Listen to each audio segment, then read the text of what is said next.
So welcome back mga kalisto sa ating YouTube channel. The YZ125X is sitting on their garage for 4 years. Sa garahe ng Yamaha mismo. So walang bumibili. Bakit? Kasi napakamahal niyan. Na-vlog natin yan before.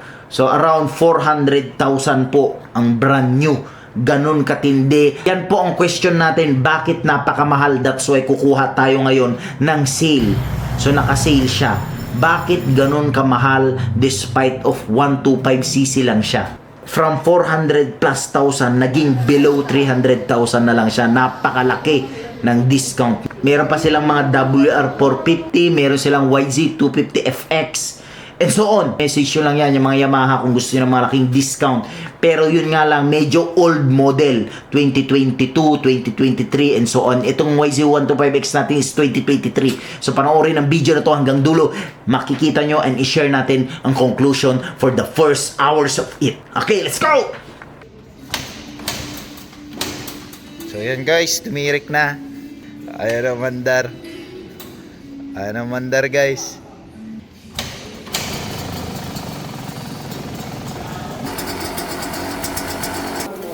Ah? Hindi na. Kaya na, kaya na.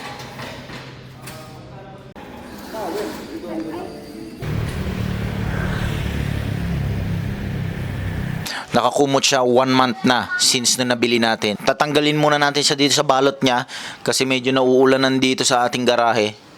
Naka-cover naman siya. Sana buo pa yung karton. Let's see. Natin to. Excited na ako i-ride to. Wala nang natirang motor sa atin. Nabenta na lahat. Ito na lang mga YZ yung natira. Ayaw nyo ata talaga ng YZ kasi disipa. As you can see, nandito pa yung ating YZ250X. For sale din to mga kalisto. Let's open. Holy cow. Oh shit. Kinalawang?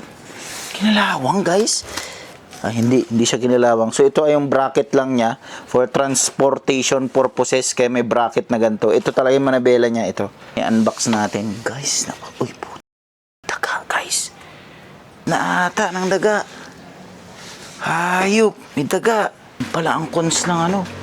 Nang mag-i-stack ka ng ganito, may daga.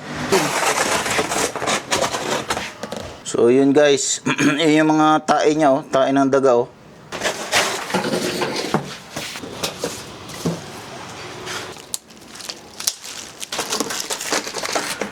Paano natin siya madidisassemble? Yung mga metal niya, oh, nakaklip lang sa isa't isa. Parang clip lang, walang tornilyo. So, I hope mapupukpok natin to.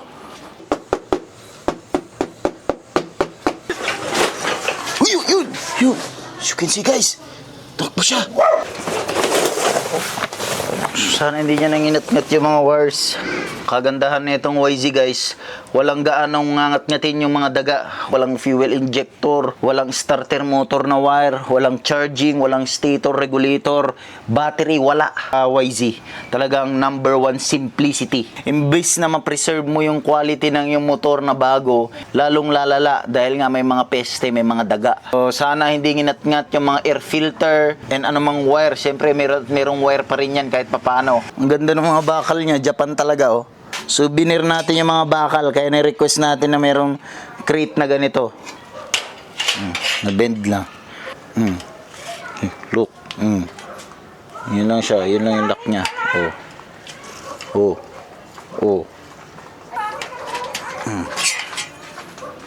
Napakalambot niya guys.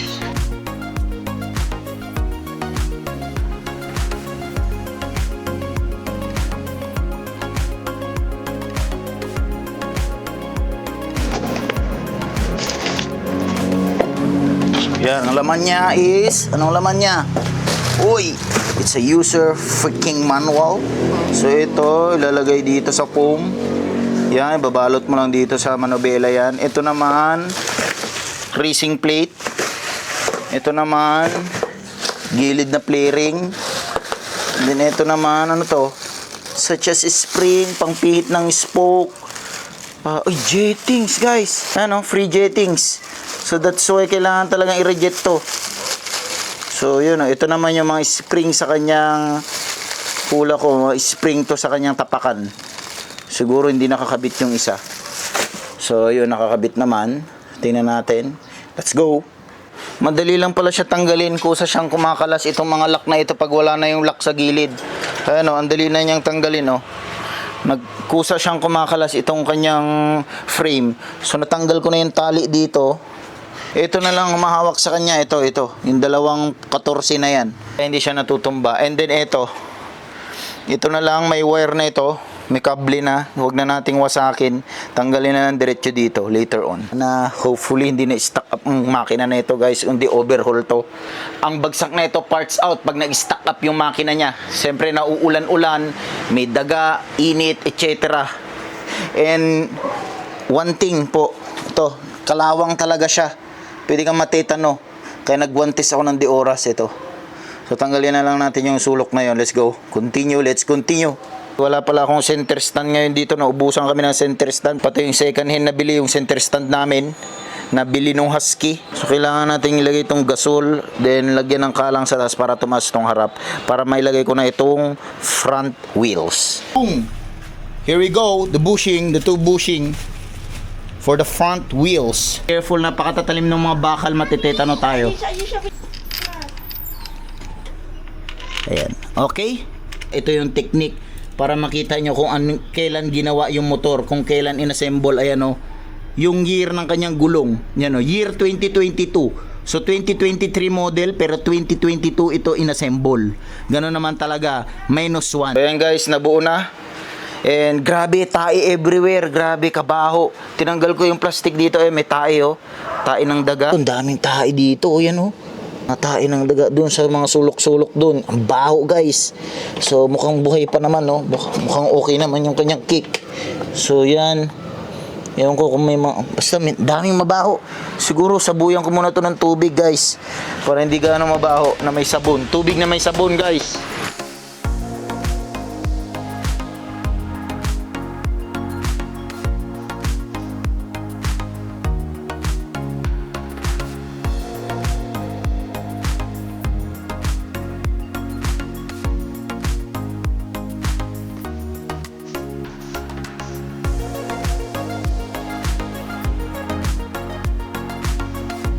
Ang lesson natin, mag-alaga ng pusa. Huwag itambak ng matagal kahit isang buwan lang dyan sa garahe nyo. O, so yan, hanapin natin muna. Hanapin natin. Ano siya lulusot dito guys? Kaya pala, baka may anak ka pa dyan ha. Whoop, whoop, whoop. May babies ka pa dyan ha. Wow! Wow! Prone pala na dagain ang mga dirt bike natin, lalo na yung YZ. Na-attract pala ang daga sa YZ guys. Boom! What a perfect place. Perfect house nila to. Ito yung higaan nila. I can't believe it. Buo pa naman yung kalahati. So double liner pala to. So by the way guys, meron tayong ganitong air filter. Ganito rin yung quality ng air filter natin doon sa shop. Autumn air filter ng YZ250 and YZ125. Check it out mga kalisto for cash on delivery. Para sigurado.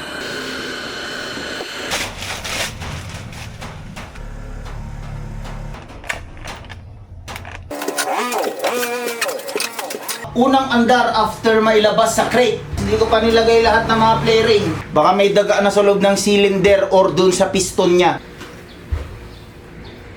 Nga pala guys, seat height na ito halos same lang sa 250. Yan o.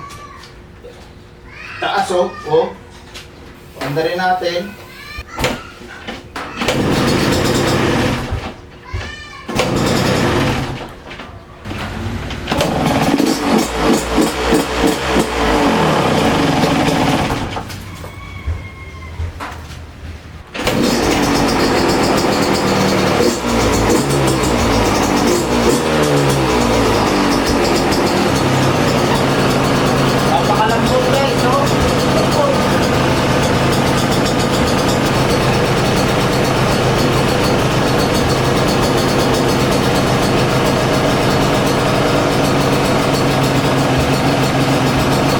Amazingly, napakatahimik niya sa minor. Itong 250X natin, kahit naka-minor, napakaingay.